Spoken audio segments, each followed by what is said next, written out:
When Michael and Sandra got married, they were full of dreams, laughter, and an unshakable belief that everything would happen in its own time. The first 2 years of their marriage were blissful.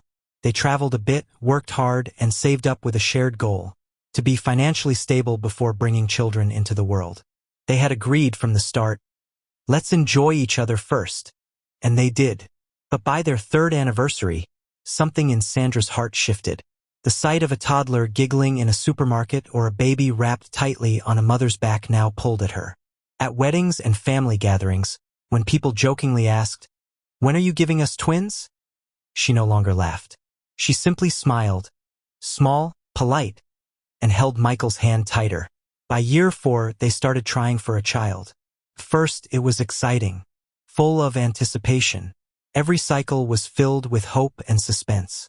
They tracked her ovulation with apps, calendars, and even advice from a neighbor who claimed to have 5 children just by eating okra soup. But each month ended the same, with disappointment and silence. The strain begins. By the 5th year, things changed. Sandra would wake up in the middle of the night and feel the wetness of tears on her pillow. She didn't cry loudly anymore. Her tears had learned to fall in silence. Michael, once cheerful and supportive, began to shift too. He never said it outright, not at first, but his words began to cut differently. "You're sure you're doing this ovulation thing, right? Maybe we should try another hospital. One where the doctors know what they're doing. Every time it's your body, your cycle, that, what if the problem is you?" Those words tore through Sandra like sharp glass. She carried the guilt of an entire family on her shoulders. Each failed month felt like a personal failure. She prayed harder, fasted more, Googled longer. From the 6th year onward, they were no longer hopeful, they were desperate. Friends and relatives who once kept silent started offering unsolicited advice. "Go to St. Gabriel Fertility Center. They helped my cousin." "Have you tried the herbs from Ijibu? My aunt took them and had triplets." "Stop eating too much cold things. Cold blocks the womb." "Maybe you should take a break from work. Stress can stop a woman from conceiving."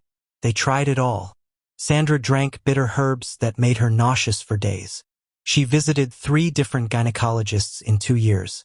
Michael would drive her from one hospital to another, sometimes waiting in the car, other times sitting beside her with an absent look in his eyes. He never went in for any tests. Not once. Everyone, including himself, believed the issue couldn't possibly be with him. After all, a man is always fertile. It's the woman's system that's complicated. That false belief sat like a crown of ignorance on his head. The breaking point. By year 7, Sandra was barely herself. Her weight had dropped. Her eyes were always tired.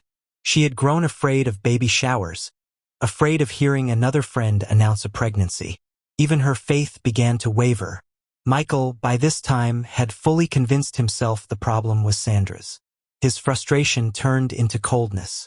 He began to withdraw emotionally and physically. Their intimacy turned mechanical. Duty, not love. One night, after another painful argument, Sandra cried alone in the living room until dawn. Something inside her whispered, "You're dying slowly inside, and no one sees you."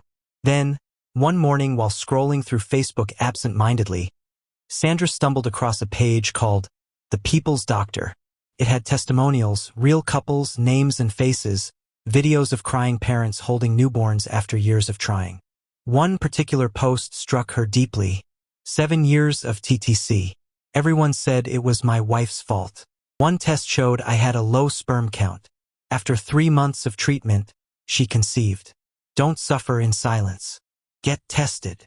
Sandra's hands shook. She showed Michael the post that evening. First, he waved it off. Facebook doctors? Babe, we've been to real hospitals. But Sandra's eyes were tired of begging. Her voice was soft but firm. Just do the test. Please. For me. Something in her tone reached him. He agreed. The truth at last. They booked a consultation and paid the small fee. The team was professional and direct. They sent a detailed list of tests for both of them. Michael reluctantly submitted his sample for a semen analysis. Days later, the result came back. Low sperm count, poor motility. weak morphology. The silence in the living room was heavy. For the first time in years, Michael couldn't speak. Sandra didn't say, "I told you so." She just sat beside him and cried. Not tears of anger, not even sadness, just release. They had spent 8 years walking through the wrong doors, pointing fingers in the wrong direction, feeding guilt into the wrong person. All because no one ever thought to check the man. Even after the shocking discovery that Michael had a low sperm count, the doctors at the People's Doctor Medical Center made it clear. Both partners must be evaluated thoroughly. Infertility was rarely one-sided. So after Michael was placed on fertility boosters and supplements, Sandra was asked to run her own panel of tests, including hormonal analysis, an ovulation tracking scan, and a pelvic ultrasound. Though exhausted from years of testing and disappointment, she agreed. What happened next opened another door they never knew had been closed all along. The ovulation myth.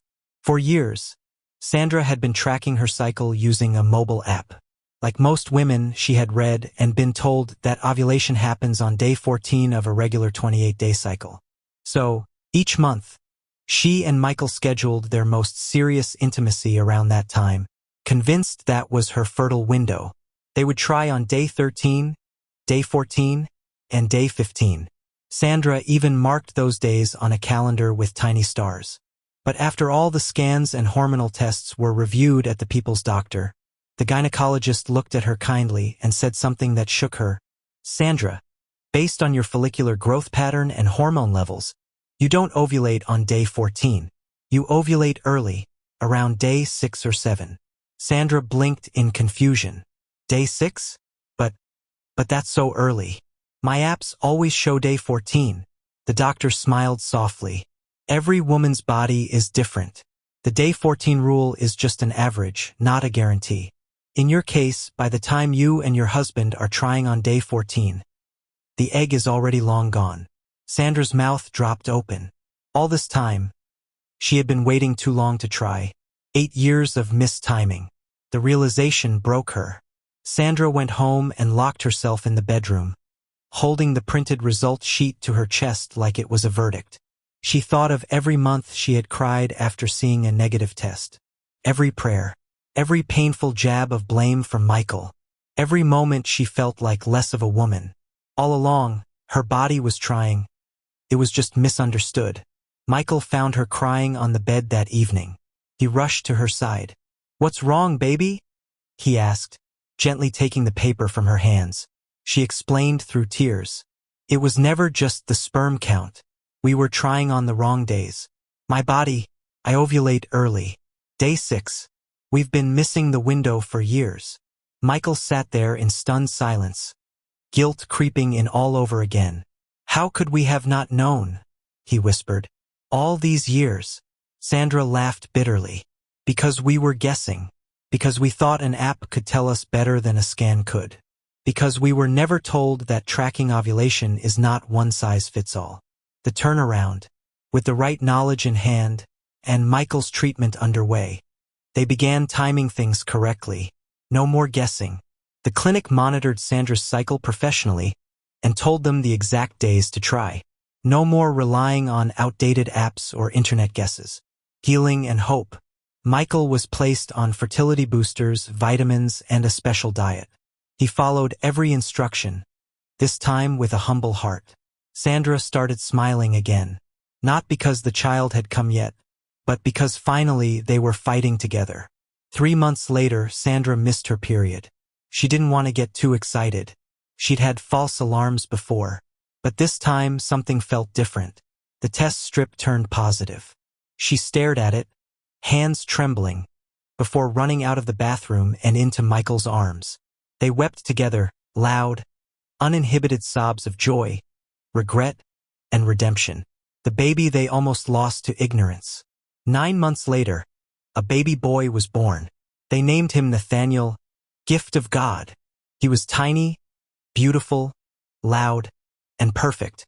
As they held him in the hospital room, Michael kissed Sandra's forehead and whispered, "I'm sorry for every night I made you cry.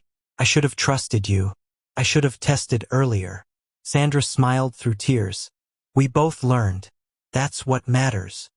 Today, they use their story to educate others. Michael, once proud and ignorant, now speaks openly to other men. Go for the test. Don't let ego destroy what love built.